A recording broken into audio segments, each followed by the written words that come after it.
Hey, sports fans, Coach Nick here, and welcome to the B-Ball Breakdown live show. First one of the new season. It's been a minute since we've been here together with you and with Combo. Combo, absolutely fabulous to see you today. Talk to you this morning. I cannot wait to get into it. What's happening?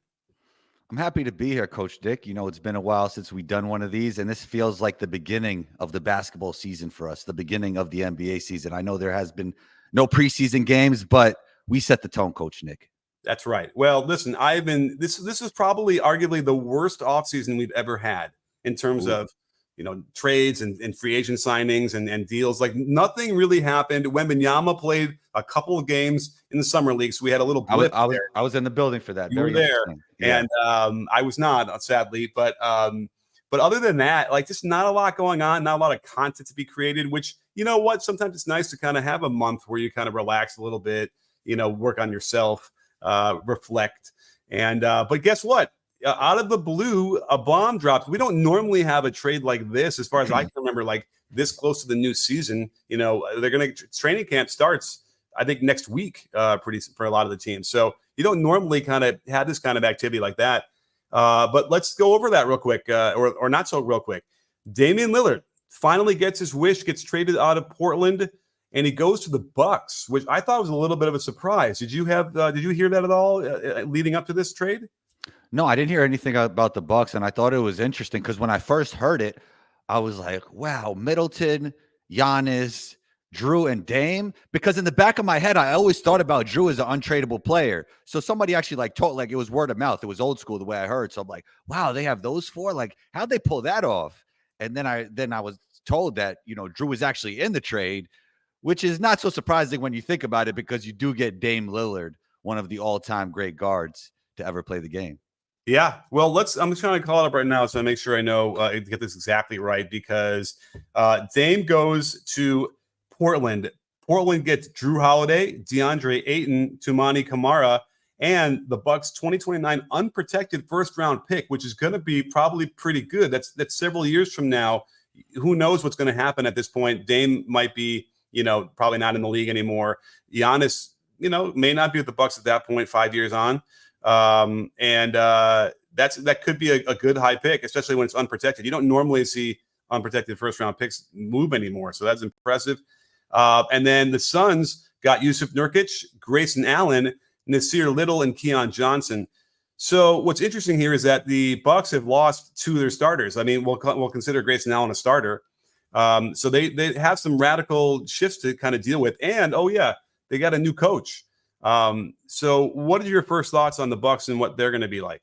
That's interesting. You said they lost some starters because Jay Crowder is actually a starter level player, and he'll probably play more this season. So I don't think they lost too much in that regard in terms of their top five, right? Because I think Jay Crowder will get some more minutes. But I had a different take, and people are actually going at me at Twitter about this.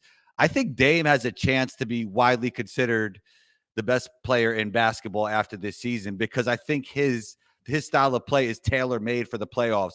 His game is tailor-made for half-court situations, which we know are very prevalent in the playoffs, clutch situations, big moments. And if he could put up the numbers that he did last regular season in this year's playoffs, and then the Bucks actually eventually win a championship. I mean, we've had Batman Robin conversations about Chris Middleton and Giannis. You don't think we'll have those conversations about Dame and Giannis? Well, it just so happens that a video is coming out almost when we're done with this live show, as soon as I can get my computer to stop lagging, where I've broken down the real reason that they did this trade and what the value is, because it's not even really like X's and O's per se. I always felt that Giannis needed a ball dominant guard like that, like a Dame, to play alongside. Primarily because Giannis isn't that person. And so down the stretch of most of the games over the last 4 years, he's not handling the ball really. Although there were moments in the Miami series where he did run pick and rolls as the ball handler, and he was throwing lobs to Brook Lopez, and it was killing them. But then they go away from it primarily because he doesn't want to get fouled necessarily to shoot free throws. They really can sag under when they have to, and then he doesn't. The jump shot's not there. So it really made sense to me. The mistake I thought James Harden made when he went to Brooklyn I think that should have been a thing where he got to the Bucks. That seemed to me a better position where he would have been that kind of guard, would have played alongside Giannis really well. So now we get Dame, which is, in that same version of that, or maybe even more efficient to some degree when he's healthy. That is a thing. And we talked about this before, because down the stretch, when you have to have Chris Middleton, who I love, right?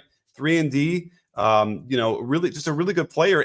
But he's just not really that guy that should be running pick and rolls and running your offense with, 2.5 minutes to go in a tough playoff game.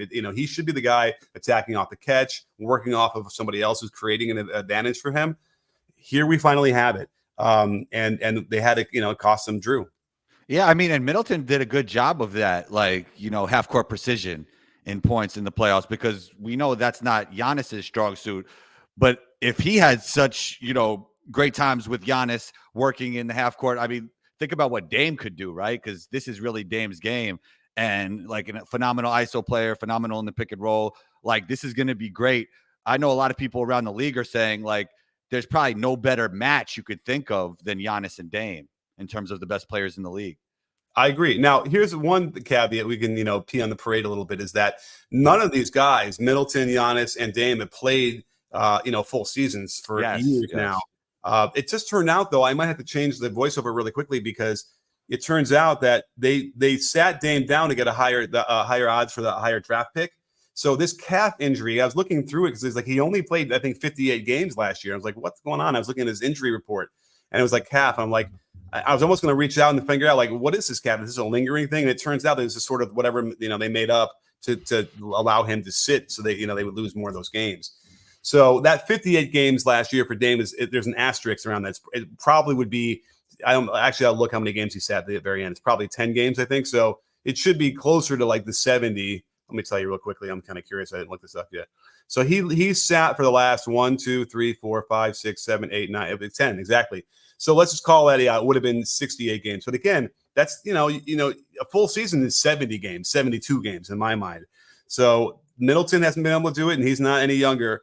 Dame is not any younger. And although, again, remember, Dame got surgery before last year for an abdominal issue that had been plaguing him for years. And as a result, look what he did. He lit it up, scored over 30 a game, and looked like the prime Dame. And then, by the way, Giannis has also been banged up a lot. So that's an interesting issue that they're going to have to deal with, especially because the league is now going to mandate some version of where you can't just rest them so much willy-nilly. They're going to have to play. It's fair to say that Dame's in the tail end of his prime, but last season was his second or third best season statistically in his entire career. Now, obviously, the team success wasn't there, and he didn't play the end of the season, but he was phenomenal statistically. So he does have some good years ahead, I think. Yeah, I mean, a couple. I think, let's see. Right now, he just turned, let's see here. His age is, where is it? He's 33. He just turned 33 in July. So, that's still pretty young, but, he's been in the league for a while now, in a way, like, 9 years or 10 years. So he's on that edge. And again, I'm a little bit worried about it, but I just hope that they can figure out how to manage that. Now, the problem here is that Drew Holiday at many times is a lockdown defender, and there aren't any lockdown defenders anymore, but he'll be a lockdown defender, really hound players, really cause problems. And listen, with Dame and when he improved his abdominal muscle issue, he moved better defensively too. So he's not necessarily a guy that's going to kill you on the defensive end from the Bucks standpoint. He is fine, and especially if he's going to let you up for 32 points on the other end, he might give up 12 or 13 on some issues on defensively, but that's what you'll take. But I don't know how they're going to replace that. Now, Middleton was also that guy who was a fantastic defender, but was struggling so much with defense with his body that his defense wasn't nearly as good. So they have to hope and pray that he is healthy. Giannis is the same way. So the question here is, who starts now alongside Dame? I don't know if it's going to be Crowder. It might be Connaughton. I think that's the guy they're going to start. Don't you think?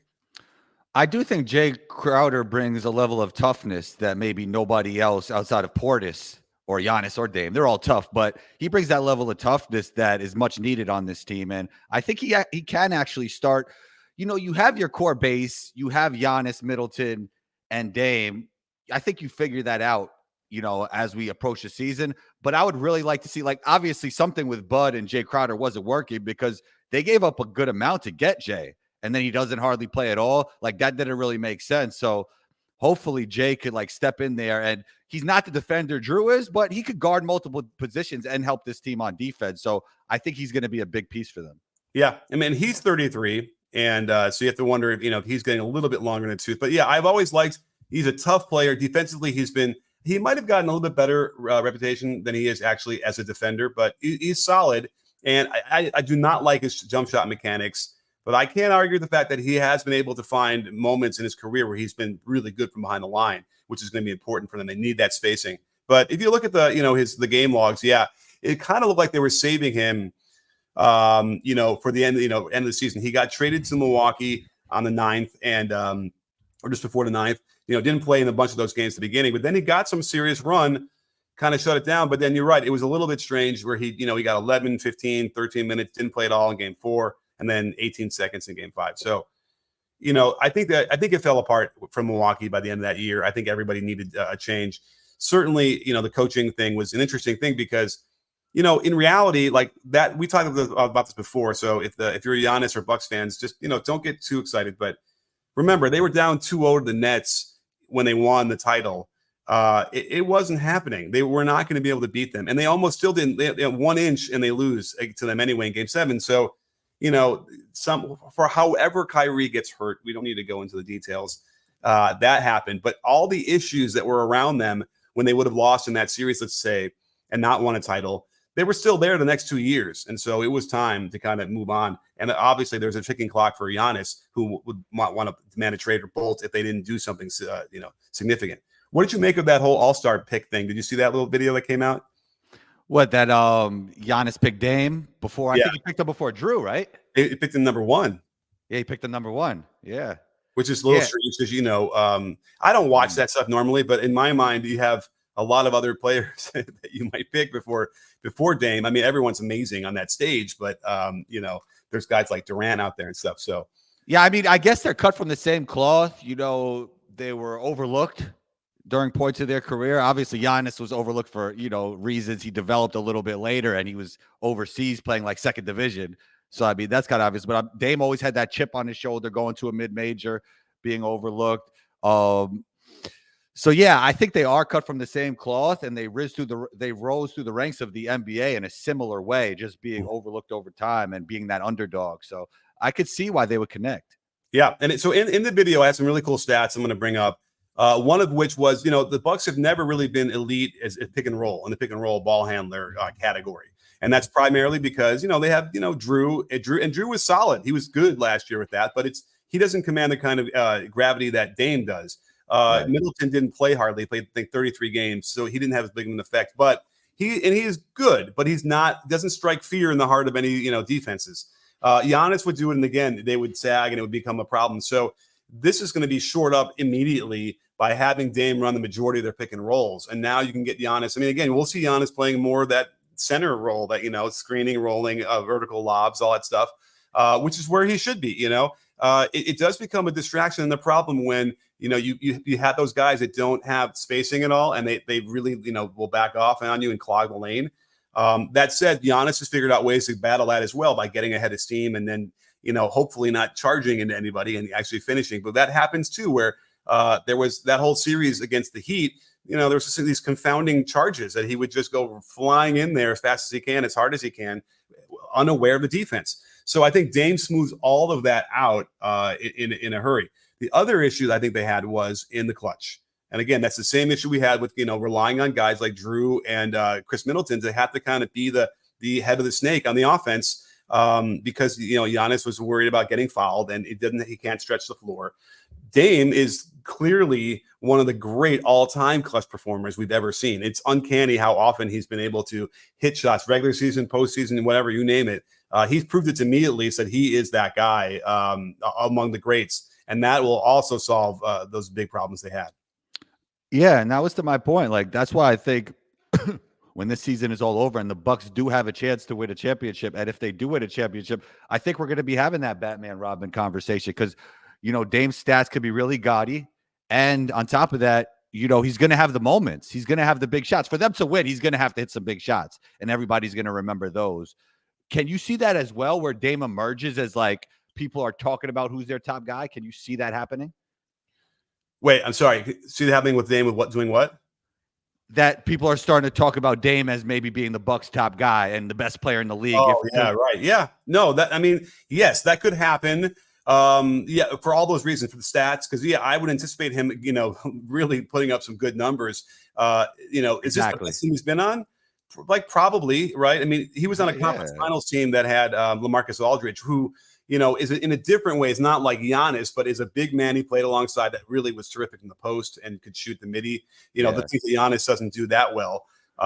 So he's had some moments there, but it's always sort of been Dame carrying a lot of that load. So I'm excited to see him in this mode where it's probably the perfect time in his career where he's getting toward the end, but he still has a lot of that prime juice left.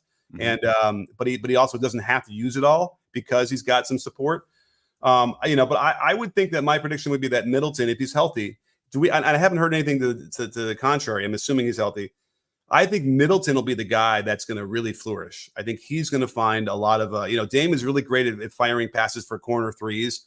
And you could even go Dame Middleton pick and roll, pick and pop. Yes. Or, listen, you could do a Giannis Dame pick and roll, that Dame screen. Oh, yeah. Although interestingly like that is that you have to be careful about the health of your players. You don't want, Dame screening a big guy, because they're going to go through him and he can get hurt. Right. So you have to be careful. Oh, yeah. I was more thinking of Middleton setting the screen for Dame as the primary ball handler. Oh, yeah. All those things. But I always love it when we mix it up. Right. And the guard screens for the other guy. Right. That's like Jamal Murray and Jokic. That was phenomenal. What's interesting about that? Jamal Murray will do 5 things for the betterment of his team, but Anthony Davis doesn't want to play the 5.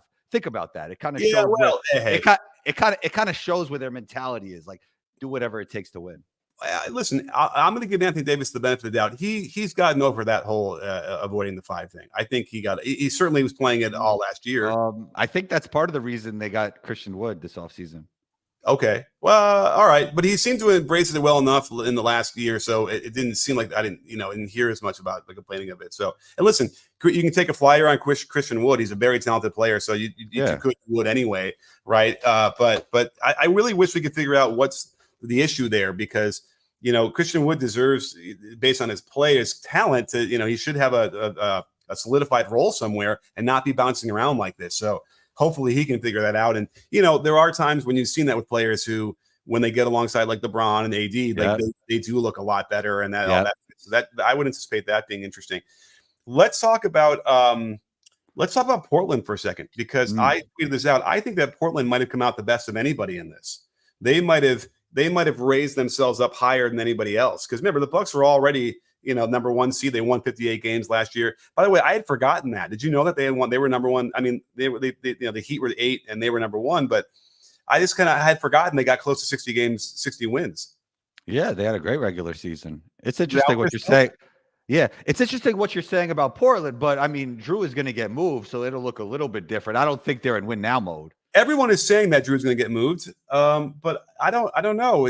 I mean, I guess it makes sense in terms of the timeline they're on. But if you think about who they have, I mean, you can go Simons, Scoot.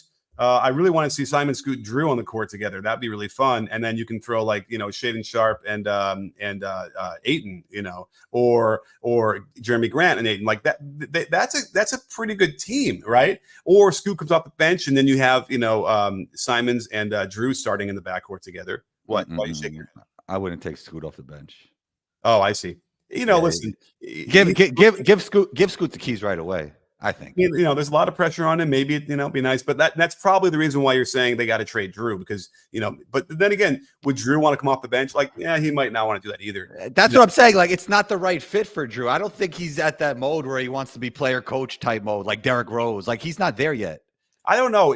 Drew is an interesting cat, and I don't know if we can apply like the typical mindset of a player to him. I feel like he's just an interesting, different guy.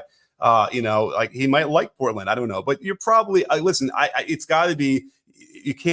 You have to be the credible take would be 70-30. He's getting traded, right? But you know what? Yeah, they were very patient with the trade for Dame. They know what they want. They're not going to settle for less than they can get for players. So it might end up where they don't get a great deal and they don't do it. Now, and somebody in the comments was saying, "Oh, and speaking of which, if you want your question put up on the big board, and we'll answer it for you, super chat's the way to go over on YouTube. It helps us keep the lights on, and we would really be appreciative, and we'll give you a lot of love. So if you want to do that, that's how you'll do it. But I did notice in the comments someone was saying that Drew would he fit in Boston?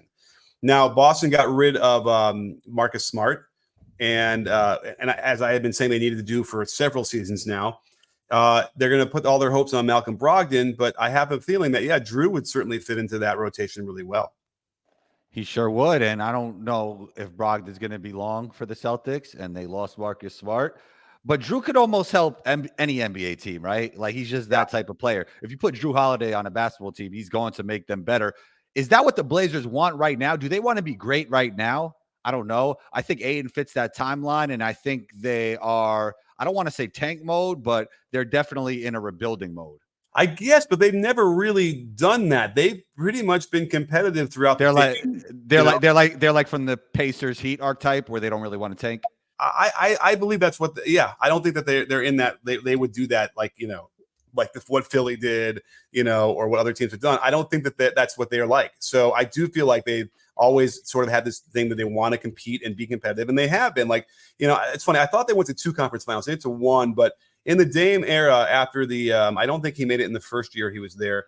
But they got the conference semis, first round semis, first round finals, first round. So and they were competitive, and they were winning 50 games in the high 40s. So I feel like that's what they would want to do. Small markets, it's tough. That's a pretty good return, I think, as far as standards of winning and culture as you can get from that. So we'll see. I don't know. I don't know what the current mindset is in the front office, but they certainly have the ability to compete with that team if they keep it together. Yeah, I think you experiment this season. You let Ayton flourish a little bit more on offense, which will give him more energy on defense. And we've seen really good Ayton in playoff series. Yeah, I know, we look back at this last playoff series that he wasn't as great, but, there's been times in the past he's been really good. And I think he could flourish here if you give him the keys a little bit more. Let's see what Scoot could do. We already know Anthony Simons could play. Shadon Sharp is really interesting. One of the more athletic players in the league, a really interesting young prospect. So Drew doesn't fit their timeline. So I think it would make sense to trade him. And I think that's going to happen within the next few days. Yeah. But Ayton still, he looks older than he is. So he might be a little bit closer to their timeline, but that's what's also interesting about what the Suns did. So, I don't think anyone's going to argue with me that Ayton is better than Nurkic. Oh, yeah. I mean, he's way better. And so you're saying that the Suns didn't get enough for Ayton, you think? I mean, they want to save money, right? They were able to cut that salary. I got to check. I mean, when you're in contention mode, that shouldn't be your concern, right?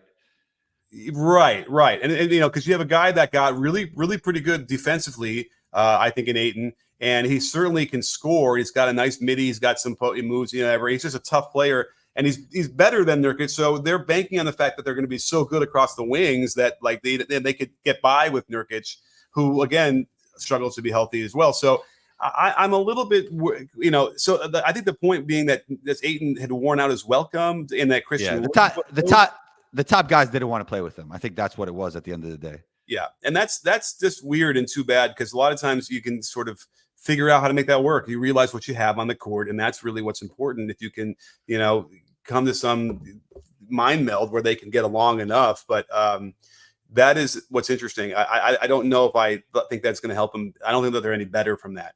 Now, the interesting thing about I've seen some other comments is that, where Drew might go, and someone's like, oh, might go to the Warriors, right? Well, I don't think that the Warriors have room to do that, but I think the Warriors made a big mistake with what they did in the offseason.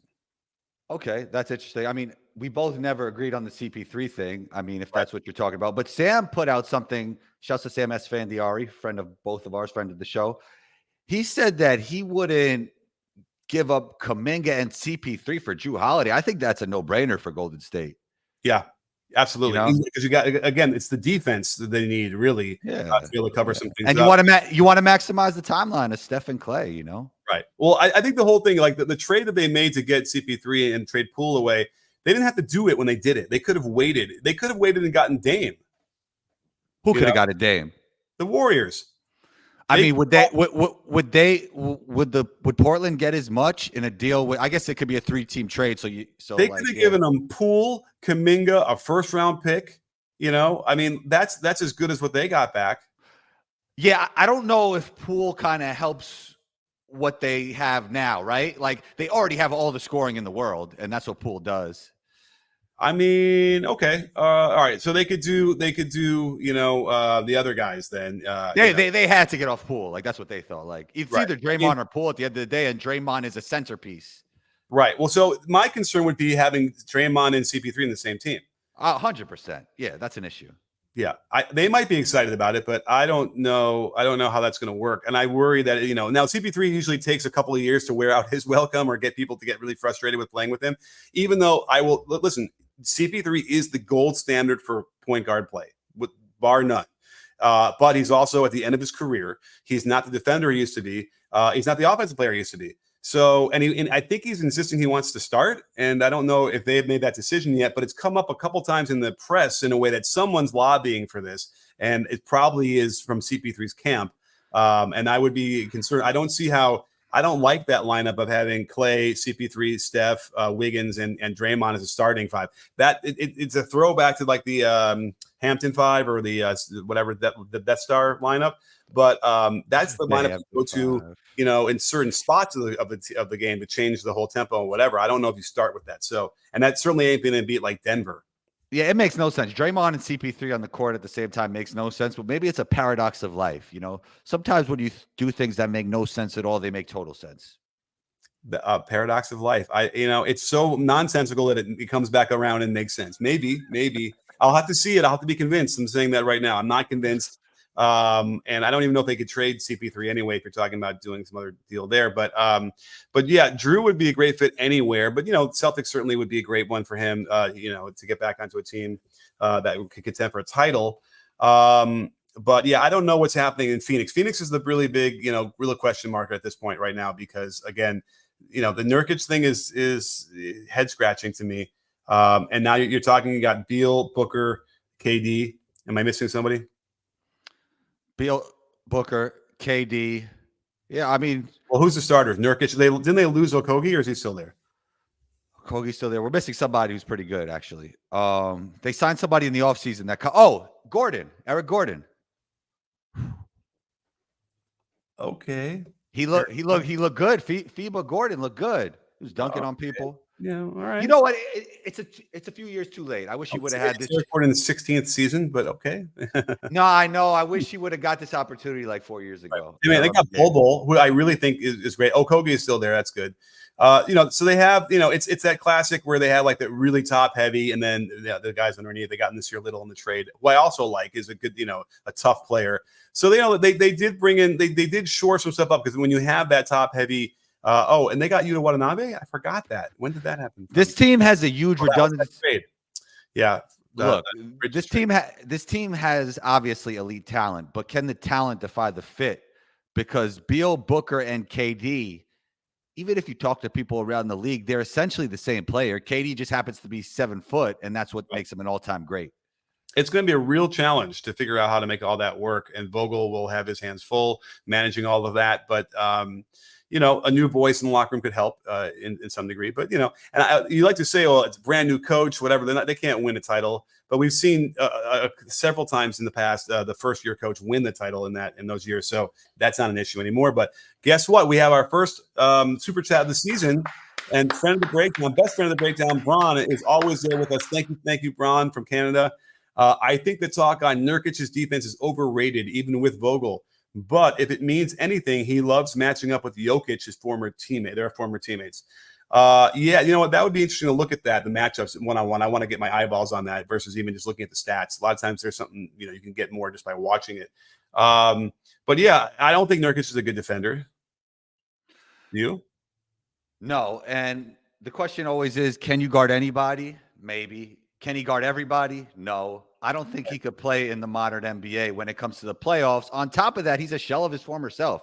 Like, he brings big toughness, but his body is just not the same as it used to be. No, that's absolutely true. He doesn't move. Now, again, maybe this offseason was kind to him and he got rejuvenated and got healthy. but he doesn't move. I mean, he's not at the best of times. He's not like a live, quick, explosive athlete anyway. But I've always sort of been concerned like the defensive stuff. Now he's immovable down there. He can grab boards, which is another part of the defensive thing you always want to have. So he might not like just, might not kill you, but it's like the difference between having somebody who can make plays. And I kind of felt like Ayton developed into that. He ended up being a guy that can make plays on the defensive end, but it got overshadowed by the issues with the coach. And I think you're disappointed that they moved off Ayton. That's what it sounds like, Coach. Yeah, and I have no idea why I'd be defending Ayton more than anybody else would be, but it just seems like in that situation when you have that kind of pressure on you with Beal and all those the top players, you don't want to get worse. If you already have that, it's like one thing if a guy leaves on the free agency, you don't want to pay him because of the whatever. But they had him under contract; it was all set to go, whatever, and they downgraded. I mean, Ayton is better defensively, and he's better on the offensive side of the ball than Nurkic. The one thing Nurkic brings that Ayton doesn't is high-level toughness. So maybe that's something that fits well with their best players and the team in general. Yeah, Nurkic has a bit of a passing, ability that Ayton has. He does. Ayton is always in the receiving end of that. Ayton is rarely getting like a post up where he's going to see cutters in any way. So you think he has like Bam's level of passing, maybe lighter than that? What do you think? Yeah, maybe in that realm. I mean, listen, Bam is awesome at passing. Yeah. He's terrific, and he handles the ball out top in a different way. But Nurkic does have some of that gene for sure. And then, certainly Ayton does not. I mean, I would love to see Ayton post up some and take some pressure off of the guys and get some of the focus on him where they can kick it out, even to make the easy pass out to Durant for a three or whatever.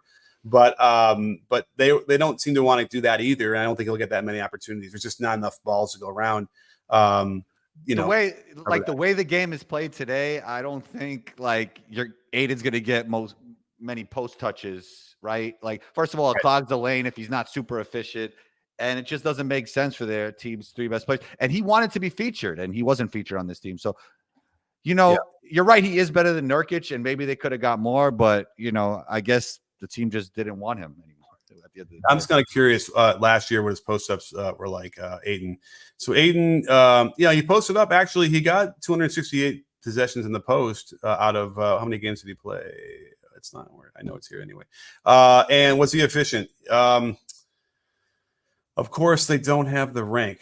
Why don't they have the rank? Come on, Synergy. Anyway, 0.970 on points per possession, which is probably not amazing. But why am I not able to see any of the sometimes this happens, right? They don't have the rankings clickable. I don't know why. I'll see if I can figure it out. But anyway, not bad. 0.970. It's getting in the almost at 1.0. It's something that you could be worth doing. And they did it enough. But at any rate, it didn't happen. They moved on. They downgraded that position, and they have, they got other guys in there that can play some defense. Remember, all you need around the other three are just, tough-nosed defenders, guys who can shoot a little bit on the catch and shoot when they're open because they're going to get open shots. But I'm gonna have to wait and see on this one, whether or not Vogel can get it all in shape in the season or not. But I don't feel it.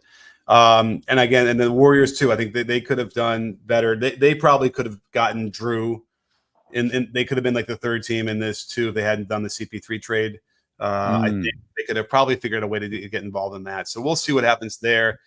Who is the real contender? I guess it's the Nuggets have to be the guy people we favor. Yeah, I mean Bucks, Nuggets, Celtics. Yeah. Now the Bucks are an interesting thing. I think that things have to go right for the Bucks to really make it happen. But I can tell you one thing. I said in the video, I will be tuning in to watch Dame and Giannis play together. Oh, I'm sure you'll have some videos on deck for that. Yeah, and I'm excited to fire up the League Pass and watch it. So, that's going to be exciting. Oh, and then, we have there's a new deal with Playback and League Pass. So we'll be doing some live games, right, Combo? Yeah, let's do it. Yeah, so you guys got to make sure when you're out there to come tune into those, and I'll be putting up the links on the in the community chat and all that stuff in the videos because it's a great way to watch a game together, and we can all watch it together on the screen, and then you guys can come on the show and talk if you want and weigh in, and we give some real time analysis. It's really cool, much better way to watch it than a lot of the times when you're trying to listen to the normal commentators. What were your thoughts when James Harden said Daryl Morey was a liar? Well, I suppose he was speaking from the heart, and he probably felt like Daryl Morey had said something to the effect of, yeah, don't worry, we'll trade you. And then he had to tell him that he wasn't going to trade him. Now, that's not necessarily a lie. The real response was, hey, we really, really tried. There was no good deals at all. We couldn't afford to do those, and so we can't make it happen. That's not a lie. I mean, necessarily, right? Would you think that's a lie? Well, if he promised, we will trade you.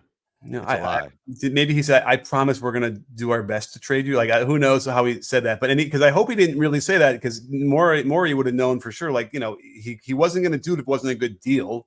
At the end of the day, we don't have enough information. We don't have enough information, but I suspect that, yes, if you had to surmise what was going on, it was something related to the fact that Morey said something that he interpreted as a promise of a trade. And then when they came back to him and they said, we're not going to trade you, that felt like a lie to him. Where I could say, I could easily see it being, well, they tried, and they have their interest in the Sixers. That's the team they have to protect and work for. And if they can't get a good enough deal. Now, was there anywhere else that Harden could go that would be a better situation for him? I don't think so. No, absolutely not. He has his best chance to win a championship with the Sixers. And I would say Kelly Oubre, he could be that Andrew Wiggins. He could be that Aaron Gordon, that talented guy that could take a team to the next level. I got to find, I had made a Kelly Oubre fan club card that I was the only member of, probably. Oh, he's great. He's great. 20-point scorer, crazy athlete. I mean, yeah. I think the thing about him is that he had his time with the Warriors and it didn't really work out. So people feel he's a good stats, bad team guy. I wouldn't agree. People have called Zach LaVine that. People have called Devin Booker that. And sometimes it's an unfair title. Sometimes it is, but I'm not going to argue. Like, I get it. I get why they might feel that way. I'm scrolling to see if I can find the picture of the Kelly Oubre fan club. I worked on it. I actually got into Photoshop. It was around the Warriors times where it was just like he just needed to break through one little bit more, like really just get solidified, and he'd be really solid, seventh man off the bench. But yeah, I don't think that he's. I don't know. We'll see if that does anything. The Thibault, I think, was an issue where I just really love the way he plays and fit in, and it's too bad they don't have him anymore. As a result, it's one of those other reasons why Portland could be very tough. He and Thibault shot really, really well from 3-point land alongside Dame. So I think that there's that would be a loss that they need to figure out how to also make up for because of that. Now, that said, he wasn't stretching the floor like he wasn't in Portland, so that was another issue. And there could just be some fundamental issues that I don't know if Nick Nurse can solve. Maybe he can. What do you think? Yeah, I mean, they just needed a different look, and Nick Nurse is definitely a very smart coach on the offensive side of the ball. So I do think that could help mix things up. And I hope James Harden realizes that the Sixers are his best chance to win a championship. I don't really know the reason why he doesn't want to be there, because he didn't get along with Doc, and Doc is out. Yeah. Now, part of it could be now because Morey lied, but even before Morey lied, he didn't want to be there.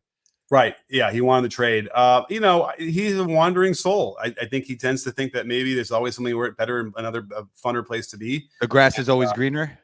I guess. Hard to explain it any other way. What's kind of cool, by the way, in your photo apps these days is if you search for text in your photos on the iPhone, it will read. Oh yeah. Yeah. And then you can copy and paste that text. I don't know. I'm looking for Kelly and I don't see it. God darn it. I know I made a really cool Photoshop Kelly Oubre. We believe you, Coach Nick. We believe you. Yeah. So yeah, that could be something there. And that would be, a wonderful turn of events if he could be a guy that turns things around. I was hanging out a little bit with Tobias Harris this summer and watching him work out. And Tobias Harris over me? Yeah. Well, he was a little closer. Who said that? He was a little closer. Jimmy Butler. Tobias. Oh, that's right. Okay, I forgot about that. Is that what he said? Is that the exact quote? Tobias Harris over me? Yeah. Yeah. Walking back after a big victory. Right. But by the way, that was a mistake, right? The Sixers made. They had a nucleus there that really probably, as Jimmy Butler has proven, how many times has he gone to the finals now? Is it just twice in the last 3 years? Jimmy Butler's different. He was different, but I was watching some of the footage of the first round when they beat the Bucks. And different player. Something happened to him in between the first round and the finals. He got injured versus the Knicks. But no one would say what it was. Do we ever? Yeah, because he doesn't want to make excuses. But he was hurt. Right. So I wonder. So yes, that is whatever that is. He was a different player. he was just not. He was elevating. He was going to the hole hard. He was doing all these things that would have. I know he was at the rim and would throw a pump fake for no reason. I saw what he was doing. He was hurt.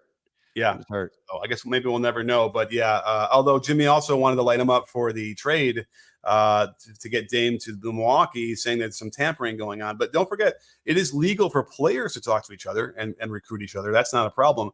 So he's trying to think. I mean, I don't know what the tampering would have been because, first of all, I was surprised he goes to the Bucks. That might have been part of it. He might have just been pissed that he's coming to the East, but making the Bucks that much harder to deal with. But I can't picture the Bucks would have had to gone to Dame and said, "Hey, would you play for us if we trade for you?" I said that must be what he's thinking. Yeah, that could have happened. I heard that Giannis wasn't even involved at all. It might have all happened very quickly. Because I think part of it was that if the trade doesn't go through and Giannis knows they were trying to trade Drew would know they're trying to trade Drew, and it wouldn't be good for the team. Okay. Yeah. You know what I mean? Like sometimes it's good to keep those things on the low and just handle business as the front office a lot of times. Yeah. Oh, and by the way, in the comments, Harden was also promised that he was going to get paid after he took a pay cut last year. Is that official or is that inferred? I mean, it could be part of it. It sounds, I guess as an extension that he thought he's going to get paid more on the back end after giving it up in the first. But that, and by the way, that makes sense too. Because in theory, Harden might have been a little bit more understanding of if they came back and said we just couldn't get a good trade for you. He might have not thought that was a lie. But if it's talking about money, then yeah, that would be something else as well. So I don't always focus on all that stuff as much. I hear it, I see, I saw the quote, but I don't tend to do a deep dive. There's only so much in my brain I can have for like X's and O's. By the way, speaking of X's and O's, I invented a new defense, right? Yeah, you play behind. I do it when I play pickup these days. Right, it just happens. Oh, whoops, yeah. But you do it on purpose? Yeah, I do it on purpose. Yeah, it messes with their head a little bit. Yeah. So I did a video on this a few weeks ago. I've done 40 Zooms with coaches around the world now who all want to run it, and breaking it down and spending all the time what the drills are to teach it and build it up. I'm traveling to Missouri. Would you consider yourself a consultant? Sure. I consulted, hence I am a consultant, I suppose. Yes. That's really cool. That's really cool. Yeah. Listen, I mean, I've consulted with other people too. So I'm going to Missouri to an NAIA school that won the national championship, I believe, last year in their Division I of that level. I'm going to help them put it in, and then I'm going to go to New York I'm going to be in New York, Combo. Oh, we got to record. Wait. You got to come on Combo's court in person. Absolutely. So I haven't gotten my ticket back. This is all a series of one-way tickets because it's all like going to different cities across the country. I'm going to be in New York at Queens College. They're going to run it, and they got a serious team. So my defense is going to look amazing. They got a 7-footer. They got these six wings. I'll be there. So do you know where Queens College is? Is that near you? I live in Queens. Oh, so it must be near you. I'll be there, and then I almost had another school want to do it, and I was really, but they're not. They're not going to do it. It's a leap to go to play a zone where you're playing behind is a big thing. Now, here's a little quick. I'm gonna drop this in the 44 minutes in, so not everybody hears it just yet. But here's something that might blow your mind, Combo. You ready? Yep. You can play behind the ball in any zone, and almost nothing changes. That's interesting. So think about that. 2-3 zone. There's no reason why. Now, not in the corners. We don't play because sideline to the baseline already, whatever. But imagine on the wing on top, you could just get behind. Everything is still the same. The other 4 players are in their same positions. And they're still, the center is containing. So you can now imagine this. You can play defense where you switch from regular mode to like chase mode in the middle of the possession. Think about how much havoc you can cause to an offense when you do that. Yeah, it's interesting. It's progressive. Yeah. So that's what I got out of doing all these Zooms is one of those things. But I'm not going to tell you some of the things we're worried about that the offense could do that could hurt you. But for now, I'm anxious to see it. Now, there's already a coach in Scotland that's done it 3 or 4 games, sent some footage over. He doesn't play it in the first half. He plays it in the second half. And they're losing in the first half of all these games. He puts the chase defense on the second half, and they just win going away. And the other teams cannot handle it. It's like a kind of like high school level. I would say like if a guard has a great floater, that could be an issue for that defense, right? You want them to shoot any kind of floater, any kind of mid-range, just put a hand up. That's all you care about. Just put a hand up. The highest percentage they're going to shoot is 45%, maybe. And if they're going to shoot 43%, you don't even need to barely break 30% in the other end for your threes, and you're going to win 7 out of 10 times. So you want every floater and you want every mid-range pull-up you can get, just with the hand up. That's all. And that's what we're luring. Of course, we talk about this. What if they drive, kick, skip, pass? Like, what if that happens? I'm like, well, if that happens against any defense, they're going to get a wide open shot.